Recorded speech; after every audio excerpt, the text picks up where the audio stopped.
22 जून 1941 को जर्मनी ने operation Barbarossa शुरू किया था।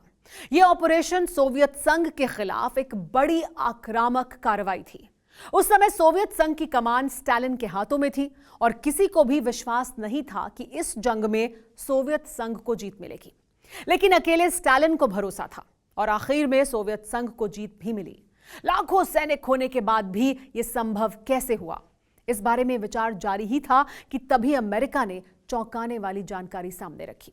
जानकारी यह थी कि जंग सैनिकों के सहारे नहीं जीती गई, बल्कि रशियन जासूसों ने हिटलर की हर रणनीति की खबर क्रेमलिन तक पहुंचाई थी और उस रणनीति पर प्रहार करके रूस जीत गया।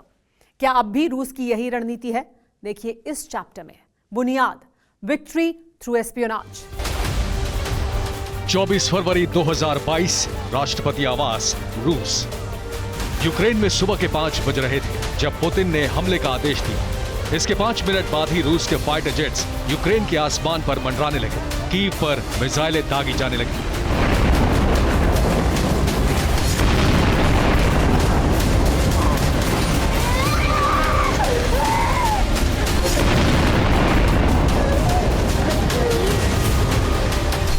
दो घंटे बाद ही रूसी फौज यूक्रेन के चेर्नोबिल न्यूक्लियर प्लांट तक पहुंच गई।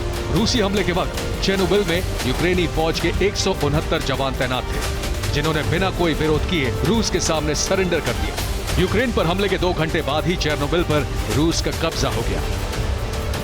यानी ना तो एक गोली चलाई, ना ही किसी फौजी की जान गंवाई और यूरोप के सबसे संवेदनशील माने जाने वाले न्यूक्लियर प्लांट पर रूस का कब्जा हो गया। जानते हैं रूस ने यह सब इतनी आसानी से कैसे कर लिया?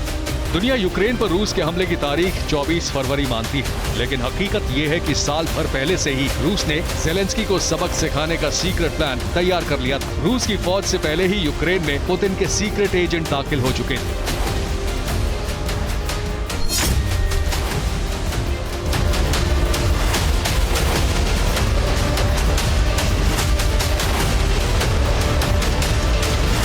रूस ने 2 घंटे में ही चेर्नोबिल न्यूक्लियर प्लांट पर कब्जा करके साबित कर दिया कि उसका जासूसी नेटवर्क आज भी बेजोड़ है।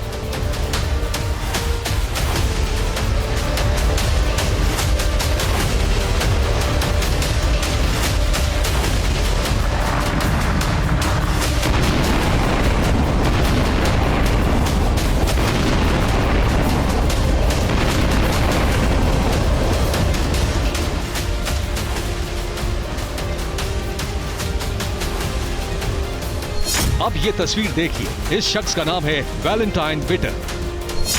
वैलेंटाइन विटर चेर्नोबिल के सिक्योरिटी इंचार्ज थे। रूसी जासूसों ने वैलेंटाइन विटर को अपने पाले में कर लिया। माना जा रहा है कि वैलेंटाइन विटर के इशारे पर ही चेर्नोबिल में तैनात 169 यूक्रेनी फौजियों ने अपने हथियार डाल दिए।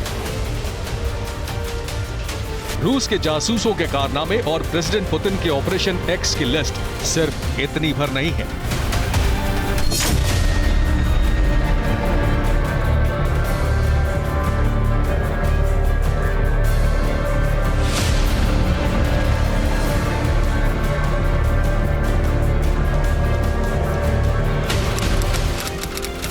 तेईस अगस्त 2019।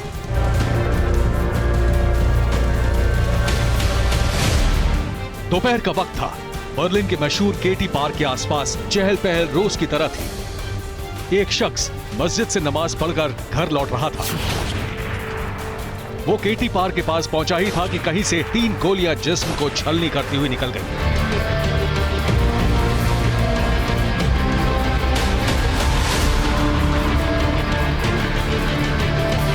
निशाना एकदम परफेक्ट था।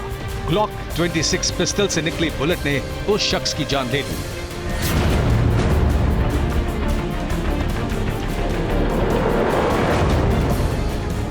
जिस पर गोली दागी गई उसका नाम था जेलिम खान खानगोशवली, जो चेचनिया का भूतपूर्व प्लाटून कमांडर था। और जिस शख्स ने जेलिम खान को गोली मारी उसका नाम था वादिम क्रासिकोव, रूस की फेडरल सिक्योरिटी सर्विस का एजेंट। जानते हैं जेलिम खान खानगोशवली का गुनाह क्या था? वो पुतिन की हिट लिस्ट में क्यों नंबर 1 था?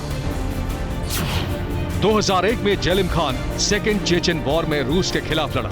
21 जून 2004 को रूस के नजरान में चेचनिया आतंकियों ने हमला करके 90 रूसी नागरिकों को मार दिया था। हमलावरों में जेलिम खान भी शामिल था। 31 अगस्त 2004 को मॉस्को ट्रेन बॉम्बिंग में भी जेलिम खान मास्टरमाइंड था।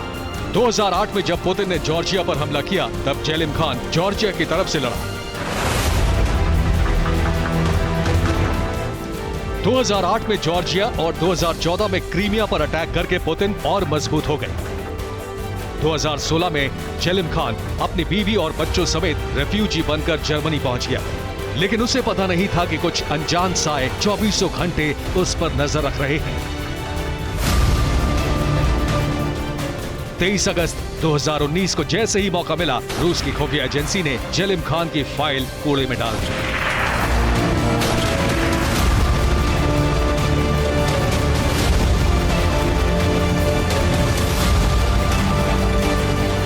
कहते हैं कि रूस में पुतिन के खिलाफ आवाज उठाना जोखिम भरा काम है। जेलिम खान ने तो हथियार उठाया था, वो भला कैसे बच जाता? पुतिन की नजर में जो खटक जाता है, उसका बचना नामुमकिन है। अगर किसी को अब भी शक है, तो अब जो हम बताने जा रहे हैं उसे गौर से देखें और सुनें।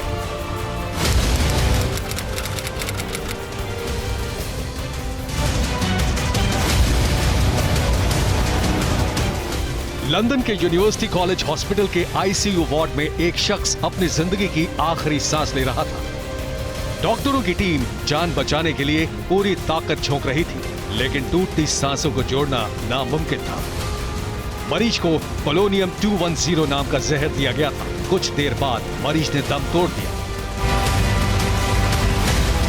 अगले रोज यूरोप के अखबारों की हेडलाइंस थी कि पुतिन ने अलेक्जेंडर लिटविनेंको को मार दिया। अलेक्जेंडर लिटविनेंको रूस की खुफिया एजेंसी एफएसबी के टॉप सीक्रेट एजेंट थे। ऑर्गेनाइज्ड क्राइम के खिलाफ उनको महारत हासिल थी। 1998 में अलेक्जेंडर ने एफएसबी के बारे में सनसनीखेज खुलासा किया। अलेक्जेंडर ने दावा किया कि एफएसबी के सीनियर ऑफिसर्स उन पर रूस के धन कुबेर बोरिस बेरोजोस्की को जान से मार देने का दबाव बना रहे हैं। इस खुलासे के बाद अलेक्जेंडर लिटविनेंको के बुरे दिन शुरू हो गए। उन्हें कई बार गिरफ्तार किया गया। परेशान होकर अलेक्जेंडर परिवार समेत साल 2000 में लंदन चले गए। इस दौरान अलेक्जेंडर ने व्लादिमीर पुतिन पर 2 गंभीर आरोप लगाए।